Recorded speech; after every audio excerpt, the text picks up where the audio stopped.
Buenos días, somos el grupo 1 del Seminario de Realidad Nacional de la Universidad de Costa Rica y venimos a presentar nuestro tema de investigación, la propiedad intelectual comunitaria y su relación con el conocimiento tradicional y la biodiversidad en Costa Rica.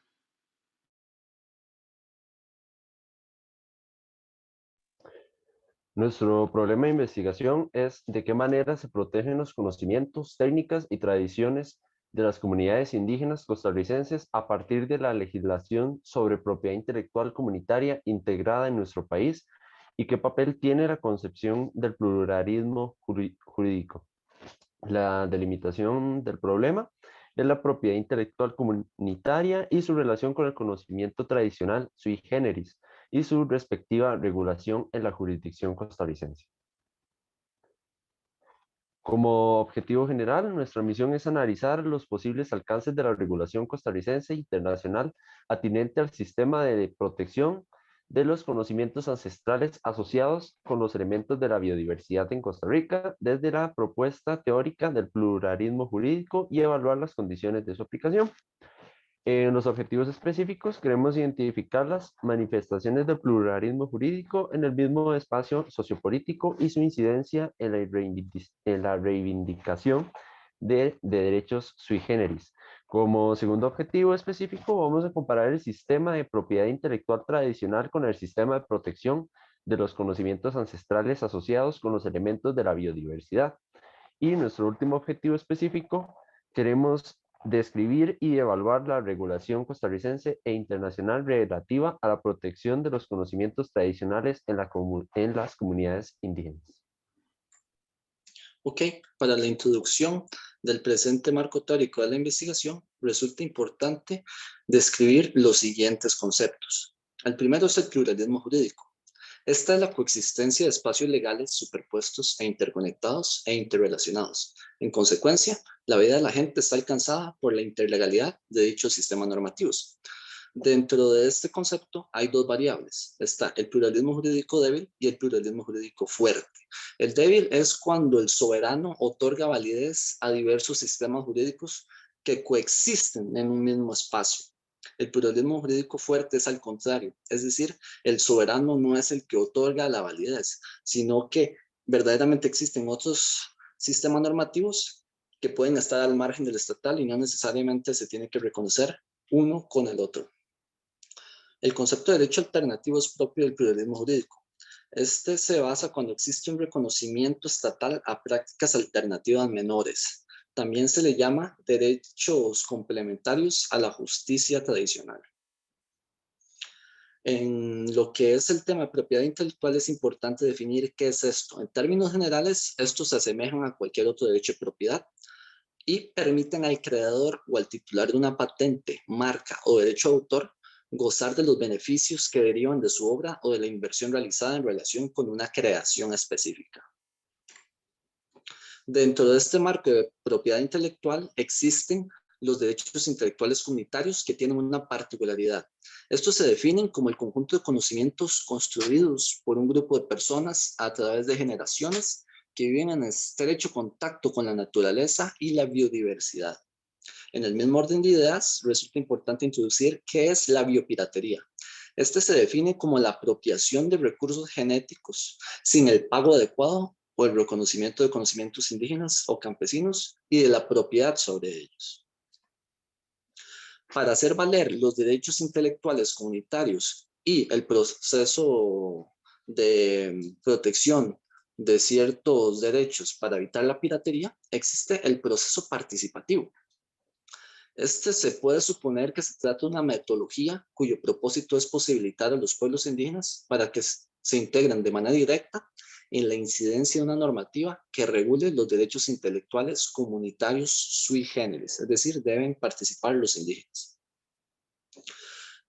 Para evaluar la legislación costarricense, así como otros instrumentos de derecho internacional, resulta importante mencionar que estos preceptos jurídicos deben apegarse a los siguientes principios: el uso sostenible de los recursos naturales, la equidad, la participación ciudadana, la buena gobernanza y seguridad humana, que en términos generales es que el Estado debe proporcionar mecanismos democráticos y transparentes para respetar el debido proceso, y la interrelación y la integración, que se basa en que el Estado debe procurar resolver conflictos y activar las instituciones atinentes al respecto.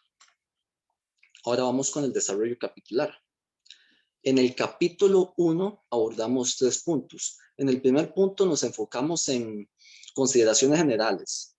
Uno de los conceptos importantes es el pluralismo jurídico de base monista. El pluralismo jurídico de base monista se basa principalmente en esa doctrina en la cual se dice que el Estado es una herramienta que se legitima a sí misma por medio de la creación de diferentes espacios sociojurídicos u otros ordenamientos normativos, porque estos siempre están bajo su control. Ese es el que aplica más en Costa Rica.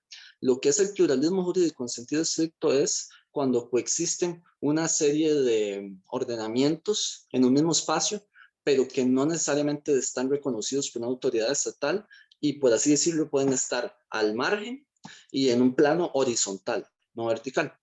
En el punto B, se habla del reconocimiento de un derecho consuetudinario indígena en Costa Rica. Esto es importante porque el artículo 4 de la ley indígena dice que los indígenas tienen el derecho de conservar sus costumbres, así como de conservar sus instituciones tradicionales de justicia. Es a partir de ese reconocimiento que da el Estado que se da pie a la creación de distintos instrumentos para hacer valer derechos, como lo son el reconocimiento de los derechos intelectuales comunitarios. Y por último, en el punto C, resulta importante citar a Rubén Chacón, el cual dice que esa herramienta del derecho participativo, del proceso participativo, es una manifestación del derecho alternativo en el cuanto se pretende que hay un marco jurídico que calce en la misma lógica. En el segundo capítulo, nosotros desarrollamos de que el sistema de propiedad intelectual tradicional es aquello que permite al creador gozar de los beneficios que derivan de su obra. Esta con protección de los derechos de propiedad intelectual, que son las patentes, las marcas, diseño industrial, indicación geográfica, derechos conexos y derechos de autor. Estas son algunas de las formas en que se pueden registrar las obras intelectuales. Por otra parte, el derecho ancestral indígena o derecho consuetudinario está conformado por las costumbres indígenas de las comunidades. Asimismo, la mayoría de estas normas no están recogidas por escrito y cambian dependiendo del grupo étnico, por lo que este no es estático, sino que es bastante dinámico, pues avanza con los cambios sociales y económicos. Anuado a esto, es evidente que en nuestro país el papel que cumplen los conocimientos ancestrales sui generis respecto a la biodiversidad es vital porque son comunidades que se centran mucho en el medio ambiente, por lo que tienen amplia experiencia en el funcionamiento, componentes y la manera de cuidar la naturaleza, ya que su desarrollo se basa en gran medida de la biodiversidad. A pesar de esto, los estudios de la biodiversidad basados en estos conocimientos sui generis se han dificultado porque tienen poco apoyo y se fomentan poco, así como que el sistema de protección para los conocimientos es jurídicamente muy débil, ya que no se pueden registrar o proteger de la misma forma que lo hace el sistema tradicional, pues no se consideran conocimientos de propiedad intelectual. Se les dificulta ejercer sus derechos porque no se determina bien a quién le pertenecen y en ocasiones se pierden.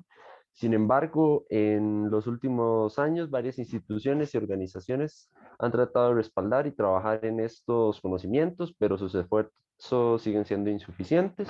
Y finalmente, se puede ver que la mayor diferencia radica en las herramientas tan amplias que se tienen en el sistema de propiedad intelectual tradicional para ejercer los derechos sobre las otras obras intelectuales y conocimientos, que por otro lado los conocimientos sui generis carecen de herramientas efectivas para su protección. A partir de lo expuesto pasamos al tercer capítulo, que se trata de describir y evaluar la regulación que existe a nivel nacional e internacional respecto a estos conocimientos tradicionales. Cabe destacar entre la normativa existente a nivel internacional la Convención sobre la Biodiversidad Biológica de las Naciones Unidas y la Declaración Americana sobre Derechos de los Pueblos Indígenas, por cuanto a nivel nacional existe la ley de biodiversidad y la ley indígena. No obstante, a partir de todos estos mecanismos, como nos dice Pablo, han sido insuficientes a nivel histórico y hoy continúan siéndolo. Esto porque se continúa viendo desde una perspectiva en la que se prioriza el desarrollo económico y el orden normativo tradicional, dejando de lado o dejando en un segundo plano, sujeto a esto, los conocimientos y las regulaciones de las comunidades indígenas. A manera de conclusión, por todo lo expuesto, decimos primero que se logra constatar la presencia de un pluralismo jurídico dentro del territorio nacional que atiende a la creación de espacios semiautónomos indígenas, con sus respectivos sistemas de justicia y de organización, y esto da paso al otorgamiento de mecanismos dirigidos a proteger los derechos de propiedad intelectual comunitarios. Por otro lado, esto conlleva consigo mismo un rompimiento de la hegemonía de la concepción tradicional de los derechos de propiedad intelectual, es decir, que debemos dejar de lado, debemos desechar esta priorización de un orden normativo por sobre otro y llegar a un punto horizontal en donde el orden normativo nuestro sea un facilitador del de los pueblos indígenas. A partir de esto, concluimos que sí existe normativa que protege a las comunidades y sus conocimientos, pero esta es recortada y no toma en cuenta los intereses, las necesidades y las condiciones de las comunidades, ya que estas, como nos dice Manuel, no están involucradas en el proceso participativo de elaboración y aplicación de las mismas. Muchas gracias y esas serían nuestras referencias.